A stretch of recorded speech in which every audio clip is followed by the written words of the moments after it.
Welcome. ఈరోజు మనం మిరపకాయ పెసరపప్పు ఎలా తయారు చేసుకోవాలో చూద్దాం. ముందుగా ఒక బగోనీలో ఒక గ్లాస్ పెసరపప్పుని దూరగా వేయించుకోవాలి. దూరగా వేయించుకున్న తర్వాత కొన్ని వాటర్ పోసి ఆ వాటర్ ఉడకబోయాలి. ఆ తర్వాత మరొక గ్లాస్ వాటర్ పోసి దానిలో కొంచెం పసుపు, ఒక చెంచా ఆయిల్ను వేయాలి. పప్పును ఉడకనివ్వాలి. ఉడికిన తర్వాత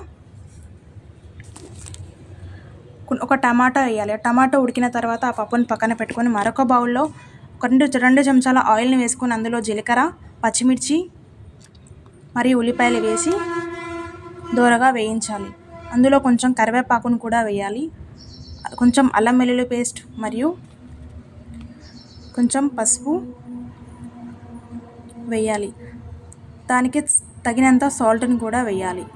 ఆ తర్వాత మనం ముందుగా ఉడకబెట్టుకున్న పప్పును దానిలో వేసి కొద్దిగా వాటర్ పోసి మరగనివ్వాలి. ఆ మరుగుతున్న పప్పును కొంచెం కొత్తిమీర వేయాలి. అంతే, గుమగుమలాడే పెసరపప్పు రెడీ.